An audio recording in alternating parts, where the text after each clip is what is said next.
Pada video ini, saya akan membahas mengenai metode membaca, yakni metode PQRST. PQRST adalah metode pembelajaran yang cocok untuk meningkatkan keterampilan berbahasa terlepas dari materi yang dipelajari. PQRST setidaknya bisa diterapkan pula sebagai working teknik dalam membaca dan review bahan literatur secara komprehensif. Setiap manusia memiliki perbedaan, sehingga setiap metode dan strategi yang dianggap baik belum tentu cocok dengan orang yang berbeda. Salah satu dari sekian strategi dalam meningkatkan daya membaca dan diterapkan sebagai strategi pembelajaran adalah strategi PQRST. Selanjutnya saya akan membahas mengenai urutan dalam melaksanakan strategi PQRST, yaitu sebagai berikut. Yang pertama ada preview. Tahap ini adalah awal mula dari kegiatan membaca, yaitu membaca judul, subjudul, beserta gambar atau grafik atau sesuatu yang menarik perhatian secara tekstual dan visual di dalamnya. Tekstual maupun visual yang dimaksud adalah tulisan yang dimodifikasi berbeda secara tampilan seperti huruf miring, tebal, garis bawah, atau diberi warna atau spasi yang berbeda dari yang lain. Hal ini bermanfaat untuk memberikan gambaran dari teks yang akan kita baca. Yang kedua yaitu question. Tahap question seperti halnya memberikan pertanyaan dan mengukur manfaat dari bacaan yang akan dibaca.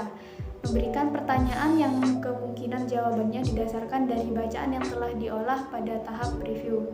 Mengukur manfaat bisa dikatakan sebagai refleksi singkat dari jawaban yang telah diperoleh.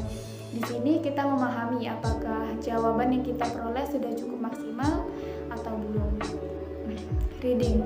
Siapkanlah bacaan dan kondisi yang tepat untuk membaca demi menuntaskan misi dari tahap question. Kalian bisa membaca secara skimming, skipping, ataupun scanning. Teknik membaca yang nyaman bagi pembaca dan mampu menjawab pertanyaan berdasarkan jawaban menciptakan implementasi tahap read yang baik. Yang kemudian yaitu summary. Teknik menulis dilakukan sebagai terusan dari tahap read karena tidak semua orang bisa ingat lama mengenai tulisan yang telah dibaca. Sebuah ringkasan atau tulisan singkat yang disusun menjadi wacana dari tulisan yang telah dibaca bisa disusun pada tahap ini.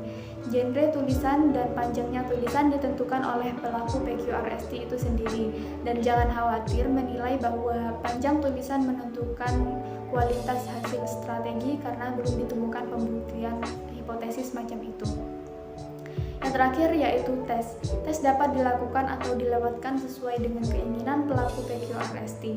Namun beda cerita bila dilaksanakan dalam pembelajaran. Tes dilakukan dengan memberikan kuis yang berkaitan dengan bacaan untuk mengukur pengetahuan dan memahami mengenai bacaan. Dengan mendapatkan hasil tes yang baik, maka pelaku PQRST dianggap sangat lihai dalam membaca dan memahami bacaan dengan baik. Untuk mengenal teknik pemahaman dengan lebih baik, saya mengaplikasikan dalam artikel Gempa Bumi, penyebab, jenis, karakteristik, hingga dampaknya yang diterbitkan oleh penerbit Kompas dan ditulis oleh Elifon Pranita. Yang pertama, preview. Saya berharap untuk mengenali gempa bumi secara mendalam, mengetahui apa penyebab terjadinya gempa bumi. Yang kedua, question. Bahwa pertanyaan saya untuk artikel ini adalah apa penyebab gempa bumi dan bagaimana gempa bumi ini bisa terjadi. Yang ketiga yaitu tahap reading. Setelah membaca artikel ini, saya mengerti bahwa gempa bumi adalah peristiwa bencana alam yang tidak bisa dihindari dan dapat berdampak banyak bagi kehidupan manusia.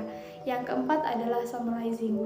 Gempa bumi adalah peristiwa akibat pergeseran lempeng tektonik bumi. Peristiwa ini sangat normal untuk terjadi. Gempa diakibatkan oleh kecilnya magnitudo gempa bumi tersebut. Dan yang terakhir yaitu tes. Setelah membaca artikel ini, saya sebaiknya tidak panik ketika gempa bumi terjadi dan segera bergegas keluar sesuai prosedur yang ada. Itulah contoh teknik membaca PQRST dengan mengulas artikel. Sekian dari saya, semangat belajar dan terima kasih.